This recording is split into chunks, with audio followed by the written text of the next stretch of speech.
Hello everyone. तो आज के लेक्चर में हम पढ़ेंगे ऑक्साइड्स ऑफ ग्रुप 14। अगर मैं ग्रुप 14 के ऑक्साइड्स की बात करूं तो ये monoxides as well as dioxides बनाते हैं। तो monoxides as well as dioxides बनाते हैं। ठीक है, मोनोऑक्साइड्स का जनरल फॉर्मूला रहता है MO एंड डाइऑक्साइड का रहेगा MO2। ठीक है, अब आपके पास यहाँ पे जो मोनोऑक्साइड्स ऑफ ग्रुप 14 है तो उसके एग्जांपल हो जाएंगे आपके पास CO है ना, शिव, गणेश, संघ, पार्वती। राइट। तो CO, SiO, GeO, SNO and PbO है ना। तो आपके पास ये जो CO है दिस विल बी न्यूट्रल। ठीक है, न्यूट्रल मोनोऑक्साइड बनाता है कार्बन। वाइल जितने भी बाकी के हैं those are your basic oxides, basic monoxides. Right, आपके बेसिक मोनोऑक्साइड्स है। ठीक है, अब आपके पास यहाँ पे जो कार्बन मोनोऑक्साइड है ना हम उसको पढ़ेंगे। ठीक है, तो मेनली हम पढ़ते हैं यहाँ पे toxic nature of carbon monoxide. ठीक है, तो पहले तो कार्बन मोनोऑक्साइड की बात करूं मैं, फॉर्मूला क्या रहता है CO। ठीक है, ये क्या है, this is your colourless odorless gas, odorless toxic gas,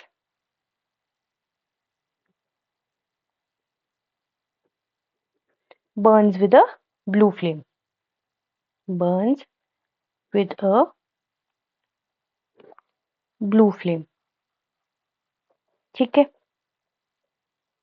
इसके अलावा अगर मैं कार्बन मोनोऑक्साइड की प्रिपरेशन की बात करूं तो ये बनता है विद फॉर्मिक एसिड।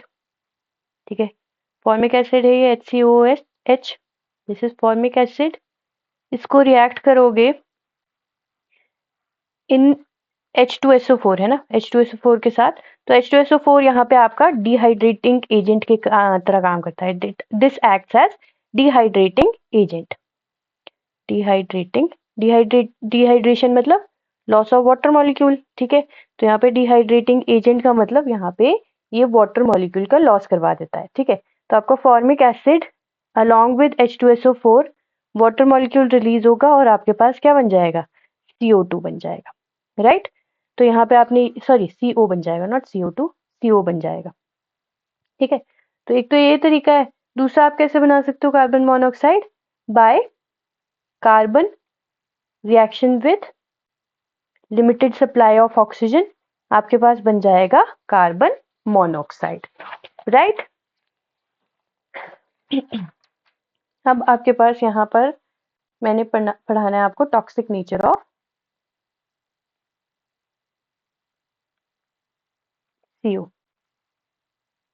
ठीक है, तो आपने सुना होगा अपने प्रीवियस क्लासेस में, +1 +2 की क्लासेस में भी सुना होगा कि अगर हम कार्बन मोनोऑक्साइड को हीमोग्लोबिन के साथ रिएक्ट कराएं तो आपके पास एक स्टेबल कॉम्प्लेक्स बनता है which is your carboxy haemoglobin. ठीक है, तो ये क्या बन जाएगा, कार्बोक्सी हीमोग्लोबिन बन जाएगा। या सिंपली आप you can write over here carboxy haemoglobin.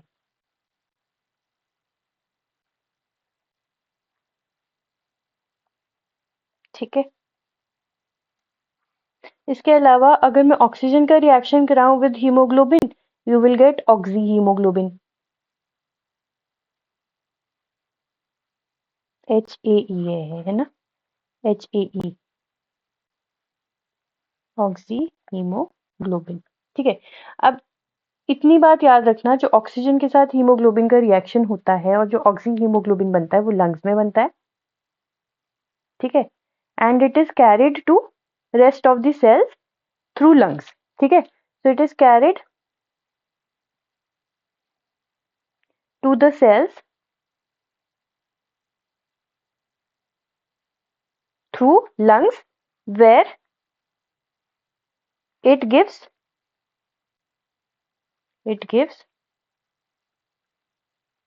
Oxygen, ठीक है। तो ऑक्सी हीमोग्लोबिन आपका लंग्स में बनता है, उसके बाद वो लंग्स से डिफरेंट सेल्स में जाता है। डिफरेंट सेल्स में जाकर ये क्या करता है, ऑक्सी हीमोग्लोबिन ऑक्सीजन को छोड़ के, ठीक है, ऑक्सीजन को आपके सेल्स में छोड़ देता है, राइट। और वहां से आपके सेल्स को ऑक्सीजन सप्लाई होती है, ठीक है। और ये आपके पास हीमोग्लोबिन होता कहाँ है, ये ब्लड में होता है, it is in blood, right.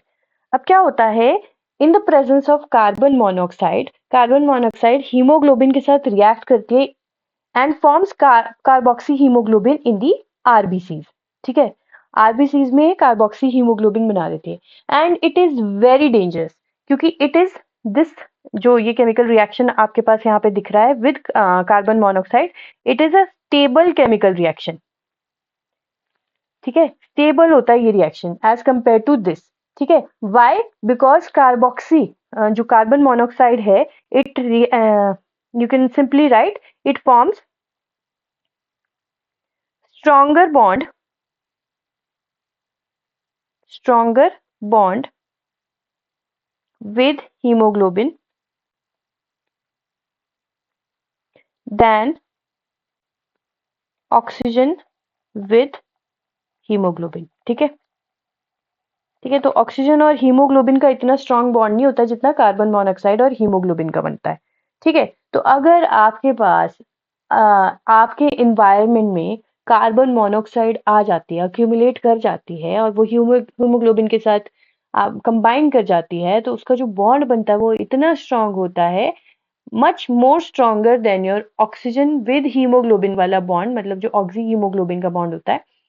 तो क्या होता है कि आपके पास ये जो गैस होती है, it is very toxic in nature, ठीक है। तो आपको ना सफोकेशन फील होने लग जाती है, सफोकेशन फील होती है, आपके पास ऑक्सीजन सप्लाई बॉडी में कम हो जाती है और इट रिजल्ट्स इन डेथ, ठीक है। तो आपने इतना याद रखना है, यहाँ पे लिख लो, therefore if CO is present, carbon monoxide is present, it will form stable compound या stable complex with hemoglobin and will destroy oxygen carrying ability या capacity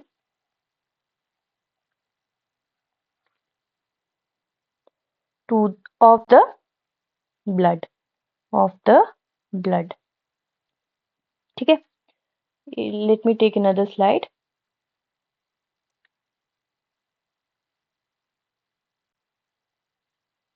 just a minute।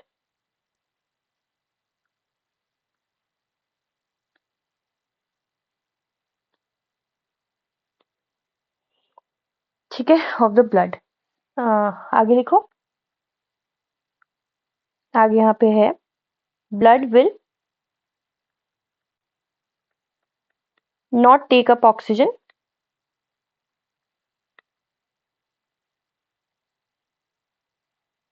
क्योंकि स्टेबल है ना, तो ऑक्सीजन कैरिंग कैपेसिटी कम हो जाती है। Blood will not take up oxygen easily, causing suffocation, क्योंकि ऑक्सीजन सप्लाई अब बंद हो गया बॉडी को, तो it will suffocate the body, है ना, causing suffocation and finally death.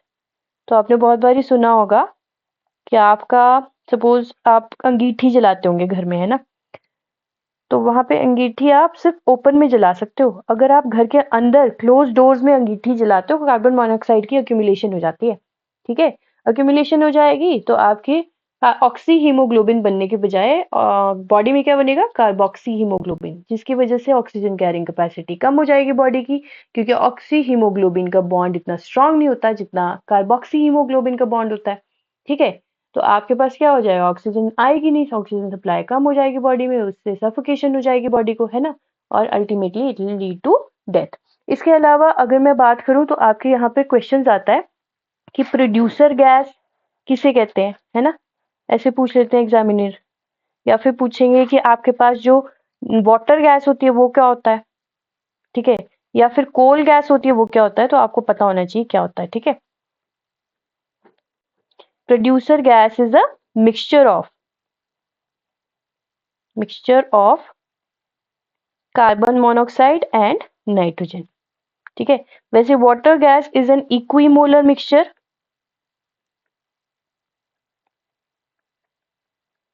Of carbon monoxide and hydrogen.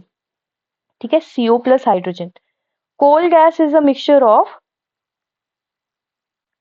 Carbon monoxide plus hydrogen plus methane plus CO2। Methane कर लेना इसको, CH4 है, प्लस CO2। ठीक है, तो क्या बोला मैंने, कार्बन मोनोऑक्साइड आपका कोल गैस है, carbon monoxide plus hydrogen plus methane CH4 plus CO2, this is your coal gas.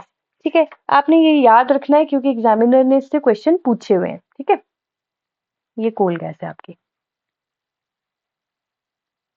जैसे 1 मार्कर में आया था कि producer gas is known as is a mixture of, तो आपके पास CO प्लस नाइट्रोजन है प्रोड्यूसर गैस। ठीक है, जैसे वाटर गैस क्या है, mixture of CO plus H2। ठीक है, हाइड्रोजन, तो आपने याद रखना है इसको, है ना। नेक्स्ट आपके पास आता है, ठीक है, तो आपने बस इतना ही पढ़ के जाना है मोनोऑक्साइड्स में। तो कार्बन मोनोऑक्साइड पे ज्यादा स्ट्रेस है, toxic nature of carbon monoxide मैंने आपके साथ डिस्कस कर ली है। नेक्स्ट आता है आपके पास डाइऑक्साइड। तो यहाँ पे डाइऑक्साइड की अगर मैं बात करूं तो आपके पास जो हमने पढ़ने हैं that is CO2 and SiO2। ठीक है, सबसे पहले तो आपको पता होना चाहिए CO2 और SiO2 के बारे में। तो आपके पास CO2 जो है it is a linear molecule. ठीक है, और जो SiO2 है इसका नेटवर्क स्ट्रक्चर होता है। ठीक है, अब हम बोलते हैं कि आपके ग्रुप 14 टेट्रावेलेंट है, कंपाउंड्स आर टेट्रावेलेंट। तो कैसे है, तो सपोज यहाँ पे अगर मैं सिलिकन को मार्क करूं तो silicon is tetravalent over here. Silicon को ये सेंटर वाला ले लेते हैं। तो silicon is surrounded by 4 oxygen atoms, है ना। So it's tetravalency is being satisfied. ठीक है, तो you can right tetravalency is satisfied by, तो मैं इसको एक बारी को मिटा देती हूँ CO2 को ना,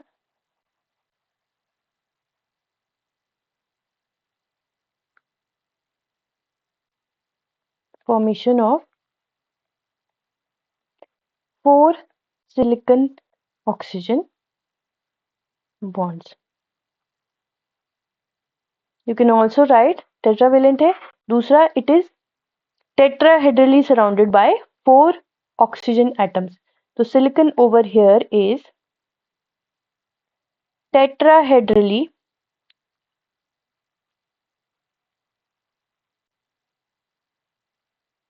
surrounded by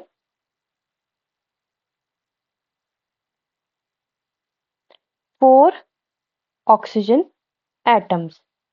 इसके अलावा so it shows a continuous lattice, है ना। तो यहाँ पे नेटवर्क स्ट्रक्चर है, सिंगल SiO2 यूनिट आपको नहीं दिख रहा, it has a continuous structure. तो you can write over here, क्या किससे लिखूं, इससे लिख दो ब्लैक से, है ना। नेटवर्क स्ट्रक्चर है, यहाँ पे लिख लेना continuous lattice of silicon and oxygen which is connected by covalent bonds। ठीक है, तो आप लिख लेना connected by covalent bonds।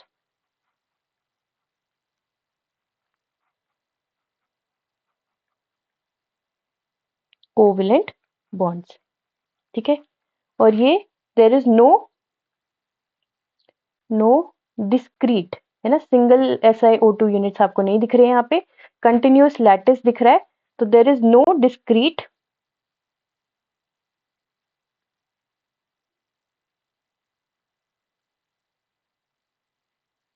SiO2 units. ठीक है, इतना याद रखेंगे आप। तो इसके अलावा अगर मैं बाकी डाइऑक्साइड्स की बात करूं, है ना, तो शिव गणेश संग पार्वती था, राइट। तो SiO2 हो या GeO2 हो या टिन डाइऑक्साइड हो या लेड डाइऑक्साइड हो, ये सारे कैसा स्ट्रक्चर बनाते हैं, they form a network structure. इसके अलावा अगर मैं CO2 की बात करूं तो वहां पे ऐसा नहीं हो रहा, वहां पे आपके पास सिंगल लीनियर या डिस्क्रीट CO2 मॉलिक्यूल दिखता है हैविंग अ लीनियर स्ट्रक्चर, तो ये लीनियर मॉलिक्यूल होता है। वाइल वो कौन से हैं, they are network structure, they are having network structure. तो आपने ये याद रखना है, इससे क्वेश्चन आ चुका है, प्रीवियस ईयर क्वेश्चन है ये, ठीक है। इसके अलावा ऐसा होता क्यों है आपको ये पता होना चाहिए, तो एक बार मैं बता देती हूँ। ये स्लाइड तो भर गई है पूरी तरह से। यहाँ पे आप हल्का सा CO2 ड्रॉ करोगे, लिख लोगे it is having linear structure. तो अगर मैंने आपको पिछले लेक्चर्स में बताया होगा तो यहाँ पे जो कार्बन है ये मल्टीपल बॉन्डिंग शो करता है ना। यहाँ पे होता क्या है, ये 2p ऑक्सीजन का 2p ऑर्बिटल और कार्बन का 2p ऑर्बिटल दे ओवरलैप, है ना। और ये इफेक्टिव ओवरलैपिंग होती है, यहाँ पे इफेक्टिवली ओवरलैप करते हैं। इफेक्टिव ओवरलैपिंग इसलिए होती है क्योंकि यहाँ पे जो आपके पास 2p ऑर्बिटल है of oxygen and 2p orbital of carbon they are having same energy, right. तो यहाँ पे इफेक्टिव ओवरलैपिंग होती है, इसकी वजह से यहाँ पे मल्टीपल बॉन्ड्स फॉर्म होते हैं। वाइल अगर मैं सिलिकॉन ऑक्सीजन बॉन्ड की बात करूं तो यहाँ पे मल्टीपल बॉन्ड्स ना फॉर्म होके सिंगल बॉन्ड फॉर्म होते हैं। क्यों, क्योंकि यहाँ पे 3p और 2p ऑर्बिटल का ओवरलैप होगा अगर हम पाई बॉन्ड बनाने की कोशिश करेंगे, जो कि नॉट इफेक्टिव है ना, that is an which is poor overlapping. आप ऐसे लिख सकते हो, यहाँ पे पुअर ओवरलैपिंग होती है of the poor overlapping of your 3p orbital of silicon, 3p orbital of silicon with 2p orbital of oxygen, ठीक है। जिसकी वजह से आप क्या करोगे, यहाँ पे मल्टीपल बॉन्ड ना फॉर्म होके यहाँ पे क्या होता है, सिंगल बॉन्ड फॉर्म होता है और आपके पास यहाँ पे नेटवर्क स्ट्रक्चर बनता है। While in case of CO2 effective overlapping की वजह से आपके पास यहाँ पर लीनियर मॉलिक्यूल फॉर्म होता है and it is discrete CO2 molecule, single CO2 unit होता है यहाँ पे, राइट। इसके अलावा अगर मैं बात करूं फॉर्मेशन ऑफ SiO2 की, तो वो भी देख लो। थोड़ा सा आपको पता होना चाहिए, SiO2 जो है it is known as silica, silica बोलते हैं इसको, ठीक है। बनता कैसे है, तो आपके पास silicon is heated with oxygen, ठीक है, फॉर्मिंग SiO2। इसके अलावा अगर मैं सिलिकॉन टेट्राक्लोराइड को रिएक्ट करा दूं विद 2 मोल्स, है ना, नॉट 4 मोल्स, 2 मोल्स, 4 मोल्स के साथ कुछ और बन जाएगा, राइट। तो इतने याद रखना कि अगर सिलिका बनाना है, SiO2 बनाना है, तो 2 मोल्स ऑफ वाटर मॉलिक्यूल लोगे, ठीक है। साथ में आपके पास यहाँ पे HCl रिलीज हो जाएगा, राइट। अब इतना आपने याद रखना है, साथ में आपने क्या याद रखना है कि SiO2 का रिएक्शन वाटर मॉलिक्यूल के साथ नहीं होता, it does not dissolve in water molecule, doesn't dissolve in water molecule, ठीक है। But it dissolve in only acid which is HF, ठीक है। इसके अलावा और कोई एसिड में भी ये डिसॉल्व नहीं होती, ठीक है। तो it reacts with HF forming SiF4, साथ में आपके पास यहाँ पे क्या बन जाएगा, वाटर मॉलिक्यूल बन जाएगा। तो it is an important reaction, आप करके जाना है इसको, बस मेरे ख्याल से इतना ही इंपॉर्टेंट है इसमें। अब आ जाओ CO2 के पास, है ना। तो CO2 की मैंने बात करनी है आपके साथ थोड़ी सी, तो मैं इस पेज को क्लियर कर देती हूँ।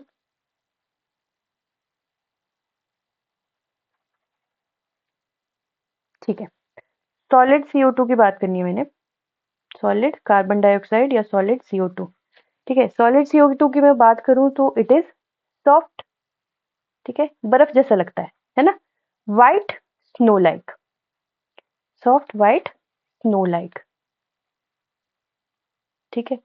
अगर मैं CO2 को लिक्विफाई करूं, CO2 कैन बी, तो आप लिख लो, can be readily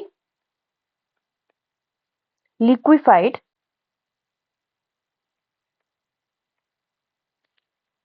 under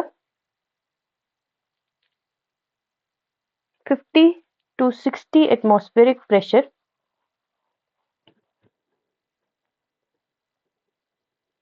at room temperature, तो RT लिख रही हूँ मैं रूम टेम्परेचर के लिए। देन द लिक्विफाइड, है ना, liquefied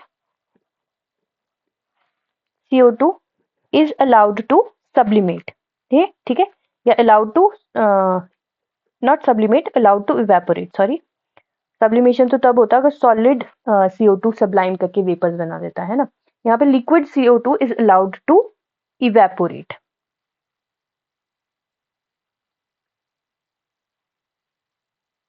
ठीक है, is allowed to evaporate rapidly, and this changes into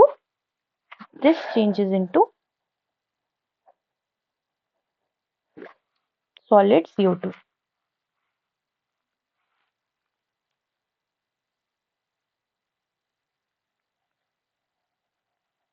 ठीक है, solid CO2 इसको ही हम क्या बोल देते हैं, this solid CO2 is named as dry ice, ठीक है, इसी को ही हम क्या बोल देते हैं, ड्राई आइस कह देते हैं, ठीक है।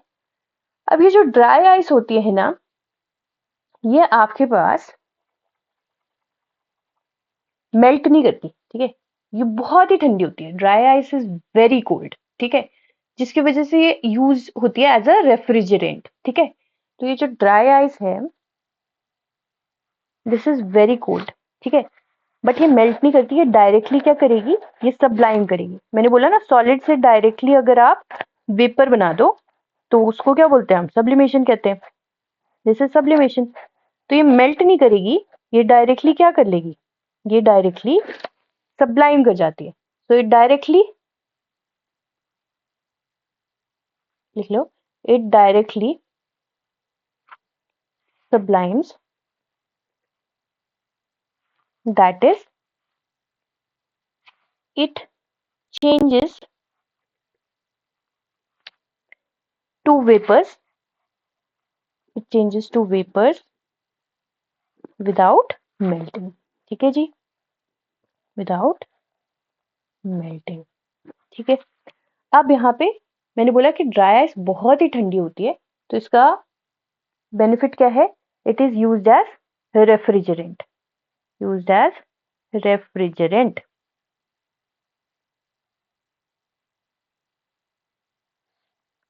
ठीक है, under the name, under a commercial name known as dry cold, ठीक है, under a commercial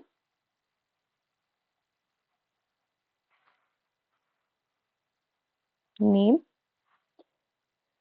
which is dry cold,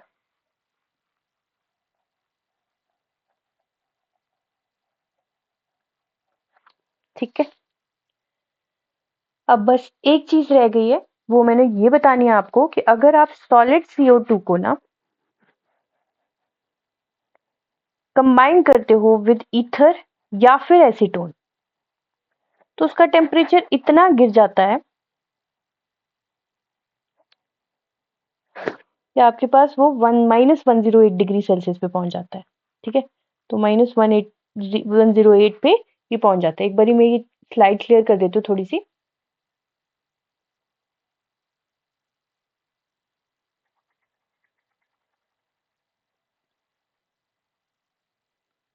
मैंने बोला आपके पास सॉलिड CO2 हो, साथ में आपके पास आप इसमें ऐड कर दो या तो ईथर या फिर एसीटोन, तो इसका इट लोअर्स इट्स टेम्परेचर, ठीक है, तो it generates on addition of ether या फिर acetone generates exceedingly low temperature, therefore it is extensively used, therefore extensively used in transport of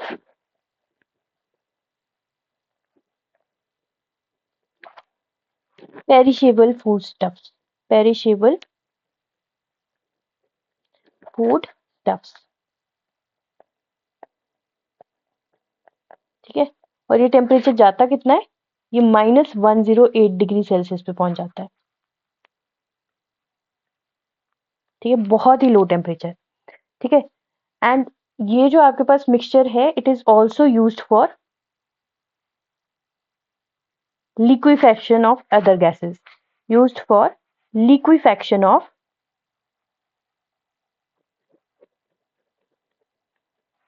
other gases.